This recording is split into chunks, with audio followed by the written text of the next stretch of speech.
হ্যাঁ, এতদিন শুনলাম, আজকে প্রথম চোখে দেখলাম, খুব ভালো লাগতেছে। ছেলে মেয়ে নিয়ে সবাইকে নিয়ে আসবো, বোটগুলা ফ্লোটিং করতেছে। জাফলং যে সুন্দরী কন্যা নামে পরিচিত। শুষ্ক মৌসুম, সিলেটের পর্যটন স্পট জাফলং এর পানি কম, তবুও পর্যটকদের উপচে পড়া ভিড়। সিলেটে প্রথমবার আসা, তো এখানেও প্রথমবার আসলাম, খুব ভালো লাগছে। এখানে এসে প্রকৃতি খুব সুন্দর, আর বিকেল বেলা আসছি, খুব ভালো লাগতেছে। সিলেট মাজারে আসলাম, শাহজালালে গেছিলাম, তো দুই জায়গায় খুব ভালো লাগছে। এতদিন শুনলাম, আজকে প্রথম চোখে দেখলাম, খুব ভালো লাগতেছে। ইনশাল্লাহ আবার আসা হবে। হ্যাঁ, আমাদের বন্ধু বান্ধব, আত্মীয় স্বজন, পরিবার সবাইকে নিয়ে আবার আসার ইচ্ছা আছে। ওয়াইফ নিয়ে আসছি ব্রাউনবাড়িয়া থেকে। কেমন লাগতেছে সিলেটে ঘুরে? সিলেটের এসে কেমন লাগলো? প্রাকৃতিক সৌন্দর্য সবসময় আমাদের ভালো লাগে, তো জাফলং একটু ভিন্ন, সেটা আরো বেশি ভালো লাগতেছে আমাদের আর কি। খুবই সুন্দর একটা দৃশ্য, একদম শেষ বেলায় যে অপার যে সৌন্দর্য, সেটা আমরা উপভোগ করতেছি ফ্যামিলি সহ, খুবই ভালো লাগতেছে।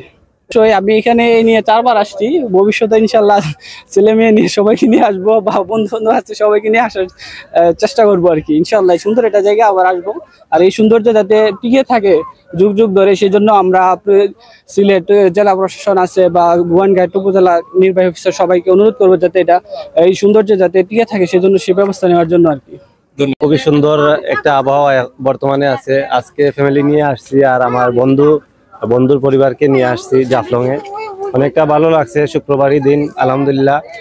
বর্তমানে সূর্য অস্তের যে দৃশ্যটা আসলে বলার বাইরে, এই দৃশ্য সব জায়গায় পাবেন না, শুধু সিলেটে আসলে আপনি পাবেন। আর মনোমুগ্ধকর এই যে ব্রিজটা আছে সিলেট এবং এই বাংলাদেশ এবং ইন্ডিয়ার মধ্যে, এইটা দেখার জন্য সারা বাংলাদেশের মানুষ এখানে ঘুরতে আসেন। আর সৌন্দর্য হচ্ছে এই যে পানি, এই যে বোটগুলা ফ্লোটিং করতেছে, এটা আসলে অনেক মনোমুগ্ধকর। তো আমার ঢাকা থেকে যারা আসছে ফ্রেন্ড, ওরা অনেক এনজয় করতেছে।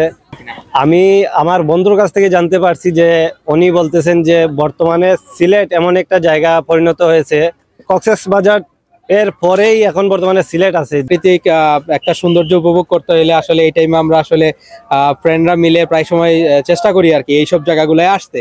কারণ এখানে যেহেতু জাফলং যে সুন্দরী কন্যা নামে পরিচিত, আর পাশাপাশি হচ্ছে এটার মানে পরিবেশটা অনেক সুন্দর। যেমন এখন একটা শীতল হাওয়া যাচ্ছে, শীতল বাতাস আসতেছে, এটা আসলে মানে সারাদিনের ক্লান্তি দূর করার জন্য এই বাতাসটাই যথেষ্ট। পানি নাই, বাট সৌন্দর্য একটু কমে গেছে, কিন্তু তারপরেও মাচ বেটার। কারণ হচ্ছে টাউন থেকে, শহর থেকে এই জায়গা মাচ বেটার। এই যে নীল পানিটা, জলরাশি দেখা যায়, অনেক মানুষের জনসংযমটা দেখা যায়, প্লাস হচ্ছে ধরেন এখানে সবাই ফ্যামিলি নিয়ে একটা টাইম কাটাইতে পারে, ফ্যামিলি নিয়ে আসার মতো একটা জায়গা। সো এটাতে আসলে আমরা খুব এনজয় করি আর কি এইসব জায়গাটাই। শেষ বিকেলে সূর্য অস্ত যাচ্ছে, পিয়াং নদীর কলকলানি শব্দ টানছে পর্যটকদের। এম কে তুহিন, আধুনিক কাগজ।